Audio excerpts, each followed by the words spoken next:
Tomorrow the ground will look particularly spectacular as we're encouraged to wear red for Ruth in memory of Ruth Strauss, the wife of the former England captain Andrew.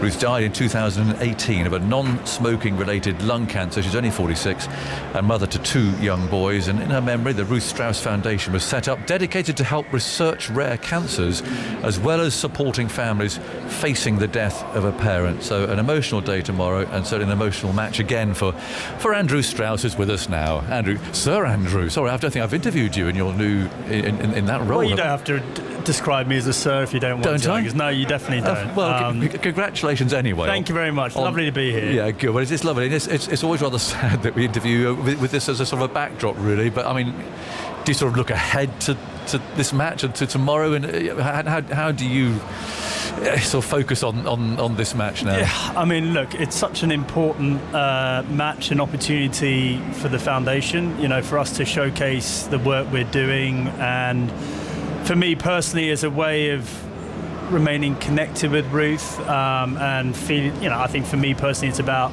creating a legacy for her and keeping her spirit alive, and we're doing that obviously by helping families prepare for the death of a parent, which is obviously something we had to go through ourselves, and so I know that Ruth will be very proud of the work we're doing, but it is emotional and confronting in a good way, because I always find when I am emotional it's because it's an opportunity to remember Ruth and what she stood for and what an amazing mum she was to our 2 young boys, and so you know, it's emotional, but it's both a mixture of negative and positive emotions. Yeah. And the first one I remember with the boys here and everything, crikey, that brought a tear for everyone, I think. Yeah, and of course those boys were so brave, and they still are, and of course we're moving forward. It's a little bit down the road now, and life has to go on, but I really savour these opportunities just for Ruth to be front and centre in their lives, and you know, for us all to remember what an amazing person she was, but also what she stood for. And she was incredibly charitable. She really was focused on helping people that needed help, and so that was the genesis of us doing this, putting this foundation together. And so, you know, when we're able to play the video and see other people that we supported who are going through this horrible situation, just bear in mind, Ag, we're talking about 41,000 kids will lose a parent. These are dependent kids who will lose a parent every year. I mean, it's a lot of people that have this awful ordeal, and for so many people they don't know how to deal with it, how to have the right conversations with their kids, how to get the right sort of emotional support, and of course, as death approaches for the person who is suffering, they are often increasingly focused on this idea of how do I ensure that I leave my family in as good a position as possible to not prosper, but deal with the situation that they're going to encounter. And so if people are left on their own, just sort of stumbling around in the dark, that's an awful place for them to be in. And the Ruth Strauss Foundation Family Support Service, we're offering that support. So that's professional help, counselling support for families when they're going through this type of thing. Yeah. How are the boys approaching tomorrow? Well, I think they're going to be here.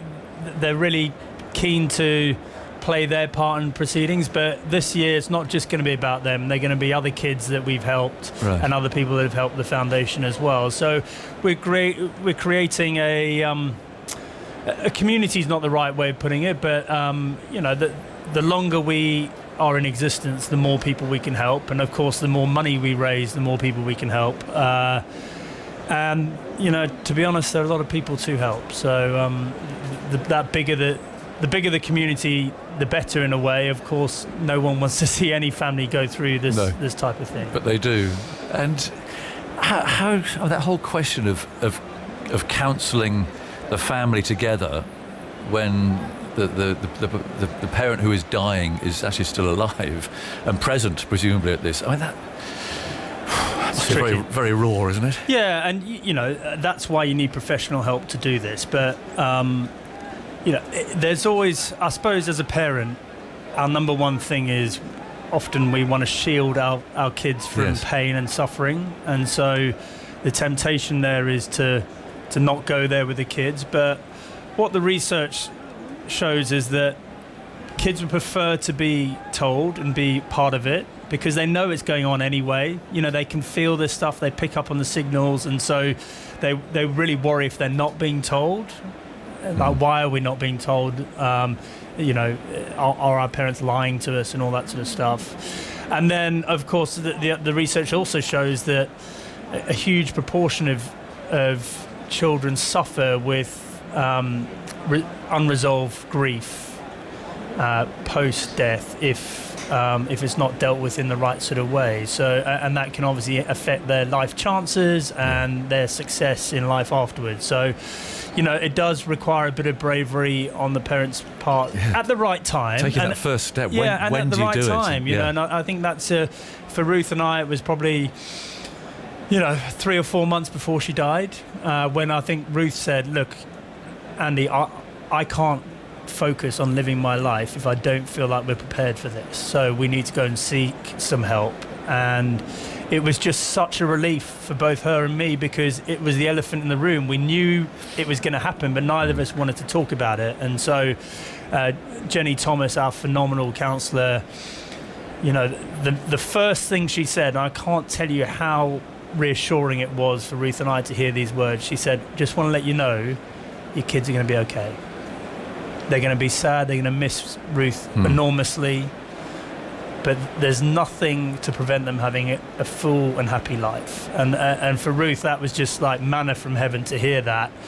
And for her also to know that the boys and I would always have Jenny there to support us if we were struggling. Right. And so, do you still see her? I do, yeah. You know, every month or couple of months, just check in, tell her what's going on with the boys. She will give, you know, and she's given me advice in all sorts of different levels, and I'm so grateful for that. I'm grateful to continue to have that support. And these counsellors, they sound amazing people. Yeah, look, I mean, to go into a stranger's family in that situation, and it's delicate, and I think this is one of the other things we're trying to do with the foundation, which is a bit of a longer term play, is this Ruth Strauss Foundation training program to train up healthcare professionals to offer this support in and around the other stuff that they do. And the truth is, healthcare professionals that are surrounded by this all the time, they don't feel confident to have those conversations, because they're tough conversations to have, and you don't want to get it wrong. You really don't want to get it wrong and offer the wrong advice. So, you know, the counsellors that we have working for us are obviously very experienced in grief and loss, and if we can offer this as a sort of add-on to healthcare professionals, hopefully we can extend our reach quite significantly. Yeah. Just from your experience, I wonder, is it harder for the parent who is facing death, or harder for the parent who's going to soldier on afterwards to have that first meeting? I mean, who do you think makes that decision?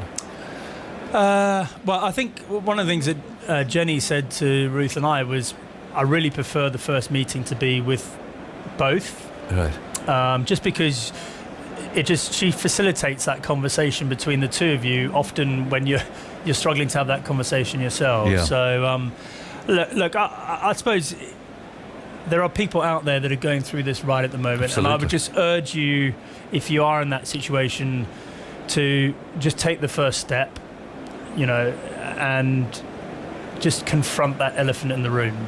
And you can do it very slowly. I would recommend doing it with some help rather than just trying to do it on your own. And there's plenty of help out there through the Ruth Strauss Foundation and in other places as well. But I think a lot of people regret leaving it too late. You know, often when the patient is really ill and perhaps not able to talk and communicate in the way they'd want to, and everything's very fraught and emotional, and if you can just give yourself a bit of space, you know, it allows the patient to say what they want to say to their kids and their partner, and for you to go through that incredibly painful grief process together before death rather than apart after death. Yeah. Was there a moment afterwards where you sort of focused on what you've been told by your counsellor? So, come on, boys, right, come on, remember what she said, this is how we're going to do it? Or was it already sort of spoken about and you just sort of happen naturally anyway because you'd had these meetings with No, her? I mean, she gave me some very clear advice around immediately following Ruth's death, what you should try and avoid. You know, you want to keep things as much of a routine as possible with the kids. You want to make sure they feel like they're supported and loved, that they're doing things that make them feel happy and joyful, and that also, and probably more important than anything, that they feel able to say how they're feeling. It doesn't mean you've got to kind of be all over them saying, how are you doing today? But what Jenny said to me is, you need to showcase that yourself. So if you're feeling sad or frustrated or angry, to say to the boys, you know, I just want to let you know I'm feeling really bad today. I'm missing mum loads, blah, blah, blah. And they might not say anything then, but what you're doing is giving them permission to talk about it if they want to. And they're not always going to want to do it, but sometimes they will. Yeah. How's it been this last year? I mean, charities have had a terrible time, haven't they, with trying to raise funds and awareness and so on during the COVID pandemic. How have you found all of that? Yeah, it's been really challenging. I mean, we were so lucky to have the Red for Ruth Day last year at Old Trafford behind closed doors, which raised us a hell of a lot more money than we thought we were going to raise, quite frankly, and just so appreciative for the support we had, which allowed us to push forward with these plans. We haven't been able to do a huge amount other than that, and we had all sorts of things planned that we had to sort of postpone. Luckily for us also, we don't have a big kind of legacy infrastructure and administration set up and whatever, so you know, we're quite a lean charity compared to a lot of others that are a bit more established. It's been an awful time for charities, I guess, to be honest. I'm sure. I mean, a time when often their services have been needed more than ever before, and without the financing to be able to do that. So hopefully we're all, you know, like all of us, we're happy to be coming out the far side of the pandemic, and the door is open for us to do more fundraising and more awareness things.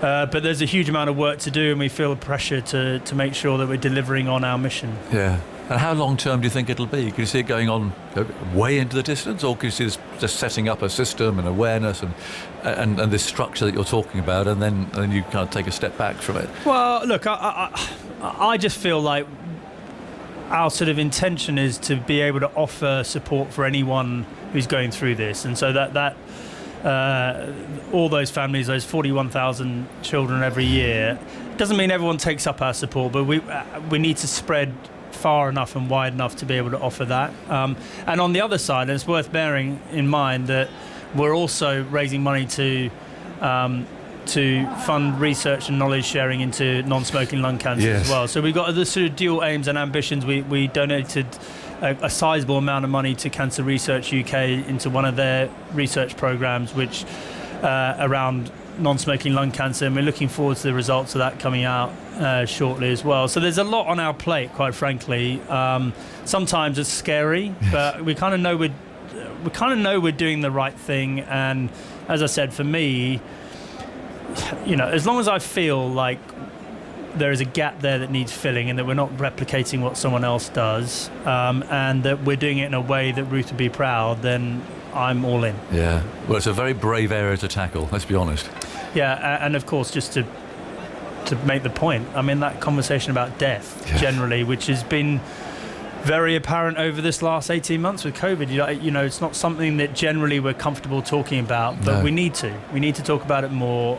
It can't be a taboo, and the more it's a taboo, the more people have to suffer in silence on their own, and that's not good for anyone.